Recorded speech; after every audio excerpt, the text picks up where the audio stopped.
الحمد لله نحمده ونستعينه ونستغفره ونعوذ بالله من شرور أنفسنا ومن سيئات أعمالنا من يهده الله فلا مضل له ومن يضلل فلا هادي له وأشهد أن لا إله إلا الله وحده لا شريك له وأشهد أن محمدا عبده ورسوله قال الله تعالى في كتابه الكريم يا أيها الذين آمنوا اتقوا الله حق تقاته ولا تموتن إلا وأنتم مسلمون وقال تعالى يا أيها الناس اتقوا ربكم الذي خلقكم من نفس واحدة وخلق منها زوجها وبث منهما رجالا كثيرا ونساء واتقوا الله الذي تساءلون به والأرحام إن الله كان عليكم رقيبا وقال تعالى يا أيها الذين آمنوا اتقوا الله وقولوا قولا سديدا يصلح لكم أعمالكم ويغفر لكم ذنوبكم ومن يطع الله ورسوله فقد فاز فوزا عظيما أما بعد فإن أصدق الحديث كتاب الله وخير الهدي هدي محمد صلى الله عليه وسلم وشر الأمور محدثاتها وكل محدثة بدعة وكل بدعة ضلالة وكل ضلالة في النار. Umat al-Islam, Nabi sallallahu alaihi wasallam menyebutkan 3 perkara yang membinasakan seorang hamba. Beliau bersabda salasun minal muhlikat, 3 perkara yang membinasakan. Yang pertama yaitu syuhun muta', kekikiran yang ditaati, wahawan muttaba', dan yang kedua adalah hawa nafsu yang diikuti, dan yang ketiga i'jabul mar'i bi nafsi, seseorang merasa ujub dengan dirinya. Hadis ini disahihkan oleh Syekh Albani rahimahullah. 3 perkara ini hendaknya kita senantiasa untuk memeriksa apakah ada 3 perkara ini pada diri kita, saudaraku sekalian. Yang pertama yaitu syuhun muta', yaitu kekikiran, pelit yang melilit hati akibat cinta dunia yang berlebihan. Orang yang kikir ya akhal Islam hakikatnya, ia tidak beriman akan balasan Allah subhanahu wa ta'ala apabila ia bersedekah. Padahal Allah subhanahu wa ta'ala telah berjanji bahwasanya orang yang bersedekah pasti Allah akan gantikan dengan yang lebih baik di dunia dan akhirat. Sedekah tidak mengurangi harta sama sekali. Sebagaimana Rasulullah sallallahu alaihi wasallam bersabda demikian, "Wala tunqisu sadaqatun min mal." Tidaklah sedekah mengurangi harta. Ini janji dari Allah dan Rasulnya. Maka orang yang pelit seakan ia tidak percaya dengan janji Allah. Seakan dia menganggap kalau dia mengeluarkan hartanya dan berinfak di jalan Allah, itu akan menjadikan dia jatuh miskin dan fakir. Padahal tidak demikian, justru kebalikannya. Orang yang bersedekah, orang yang berinfak didoakan oleh para malaikat, didoakan oleh 2 malaikat agar diganti oleh Allah subhanahu wa ta'ala. Sebagaimana disebutkan dalam hadis bahwa setiap hari 2 malaikat turun. Yang satu berkata, Allahumma a'ti munfiqan khalafa. Ya Allah, berikan ganti bagi orang yang berinfak. Yang satu lagi berdoa, Allahumma a'ti mumsikan talafa. Ya Allah, binasakan harta orang yang pelit. Dia tidak sadar bahwasanya pelit itu hakikatnya merusak hartanya, membinasakan hartanya, saudaraku seiman. Maka dari itulah berapa banyak orang-orang yang pelit, mereka kemudian mudah terkena penyakit dengki. Berapa banyak orang-orang yang pelit bahkan kemudian sampai menumpahkan darah orang-orang yang ia dengki kepadanya. Maka perkara yang pertama ini yang Rasulullah SAW ingatkan kepada kita, yaitu syuhun muta', kekikiran yang ditaati. Seorang muslim ya akhal iman yakin akan kehidupan akhirat. Seorang mukmin yakin bahwa kalau ia bersedekah Allah pasti berkahi hartanya.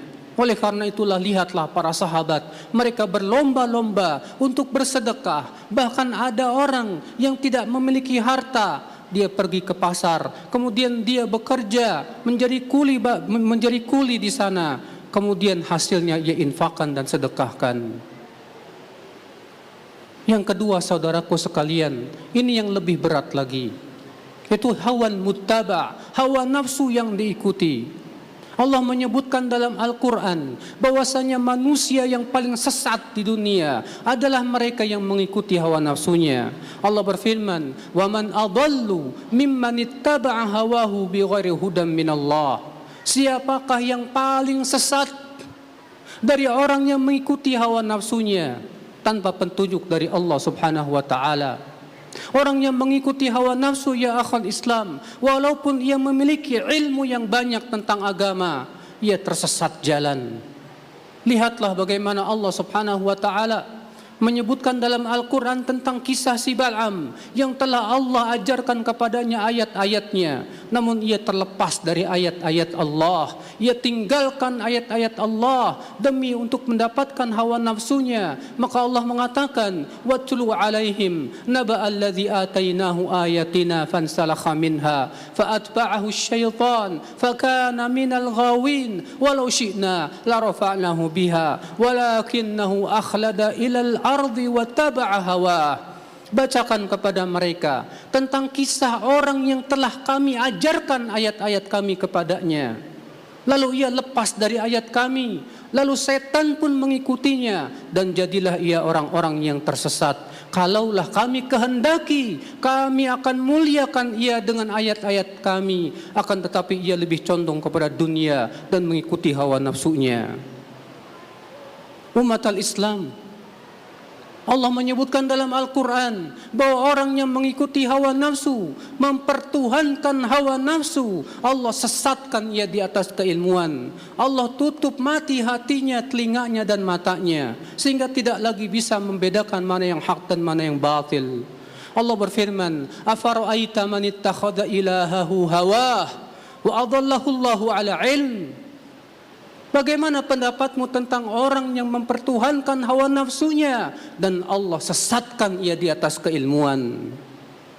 Ilmu yang banyak percuma dan tidak akan ada manfaatnya apabila pelakunya senantiasa mengikuti hawa nafsunya. Umat al-Islam, seorang yang mengikuti hawa nafsu dan beragama sesuai dengan hawa nafsu, orang seperti ini akan sulit kembali kepada kebenaran. Bahkan ditegakkan kepadanya 1000 dalil pun dia tidak akan pernah menerimanya, karena yang ia ikuti adalah hawa nafsunya. Umat al-Islam, maka kewajiban kita ya akhal Islam untuk menundukkan hawa nafsu kita sesuai dengan kitabullah dan sunnah Rasulullah sallallahu alaihi wasallam. Karena sesungguhnya sebab utama kesesatan manusia dari jalan Allah Subhanahu wa taala adalah ketika ia lebih mengedepankan hawa nafsunya dan akalnya di atas kitabullah dan sunnah Rasulullah sallallahu alaihi wasallam, sehingga agama dipermainkan sesuai dengan keinginan dan hawa nafsunya. Maka orang yang menjadi hamba hawa nafsu, saudaraku, ia tidak akan pernah bisa tunduk kepada Allah. Dia tidak akan pernah bisa taslim kepada Allah. Dia tidak akan mampu menghambakan dirinya kepada Allah secara sempurna. Untuk mengatakan sami'na wa ata'na, itu perkara yang paling berat baginya. Sehingga akhirnya ia beragama, ia pilah dan pilih sesuai dengan seleranya saja, sesuai dengan perkara yang sesuai dengan kepentingannya saja. Inilah orang yang paling sesat di dunia. Dia beragama sesuai dengan hawa nafsunya. Aqulu qawli hadza wa astaghfirullah li wa lakum.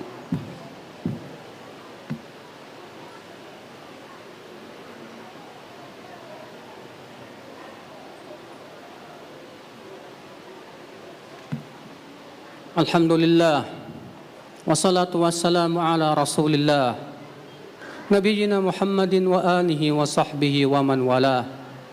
Wa asyhadu an la ilaha illallah wahdahu la syarikalah wa asyhadu anna Muhammadan abduhu wa rasuluh. Umat al-Islam, kemudian perkara yang ketiga yang membinasakan, i'jabul mar'i binafsi, seseorang merasa bangga dengan dirinya, bangga dengan hartanya, bangga dengan motornya yang mewah, bangga dengan mobilnya, dengan rumahnya yang megah, bangga dengan banyaknya amalan saleh. Perkara ini saudaraku sekalian adalah perkara yang membatalkan amalannya bila ia merasa ujub dengan amalan saleh.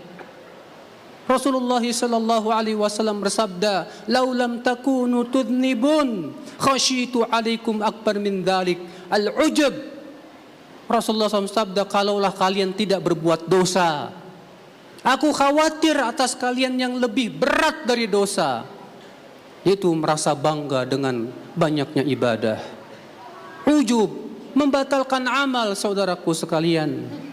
Seseorang yang merasa ujub dengan kendaraannya, dengan hartanya, dengan dirinya, ia terancam diadab dalam kuburnya. Rasulullah SAW bersabda, "Bainama rajulun yamshi qad a'jabathu jummatuhu wa burdah." Ketika seseorang berjalan dan ia merasa ujub dengan rambutnya yang bagus dan pakaiannya yang indah, idh khusifa bihil ard, tiba-tiba Allah tenggelamkan ia ke dalam bumi. Fahuwa yatajaljal fiha ila yaumil qiyamah, dan ia terus diadab sampai hari kiamat. Banyak di antara kita memiliki barang yang mewah. Kita ujub dengan barang tersebut. Ada orang yang punya motor yang sangat mewah dan mahal, kemudian ia mengendarainya dengan penuh rasa ujub dan kesombongan. Hakikatnya benda itulah yang akan menjerumuskan ia ke dalam api neraka. Aisyah radhiyallahu anha pernah merasa bangga dengan pakaian yang ia lakukan, yang ia pakai. Maka kemudian Aisyah segera sadar, dibukanya pakaian itu dan segera diinfakannya di jalan Allah. Demikian salafus salih ya akhal Islam. Seorang muslim tak layak untuk merasa ujub dan sombong dengan hartanya atau kelebihannya. Karena sesungguhnya semua itu adalah pemberian dari Allah Azza wa Jal. Inna Allah malaikatahu yusalluna ala nabi. Ya ayyuhalladzina amanu sallu alaihi wa sallimu taslima. Allahumma salli ala Muhammad wa ala ali Muhammad. Kama sallaita ala Ibrahim wa ala ali Ibrahim innaka hamidun majid. Wa barik ala Muhammad wa ala ali Muhammad kama barakta ala Ibrahim wa ala ali Ibrahim innaka hamidun majid. Allahumma ighfir lil muslimina wal muslimat wal mu'minina wal mu'minat al ahya'i minhum wal amwat innaka sami'un qaribun mujibu da'wat. Allahumma irfa'anna hadzal waba' ya rabbal alamin washfi mardal muslimin warfa'anna hadzal waba' ya rabbal alamin waghfir li mautana ya rabbal alamin. Allahumma a'izzal islam wal muslimin. Allahumma ansuril muslimina fi kulli makan ya rabbal alamin. Allahumma ansurna 'alal qaumil zalimin, unsurna 'alal qaumil kafirin. Allahumma la tusallit 'alaina man la yarhamuna. Allahumma atina fid dunya hasanah wa fil akhirati hasanah wa qina adzaban nar. Wa akhiru da'wana anil hamdulillahi rabbil alamin.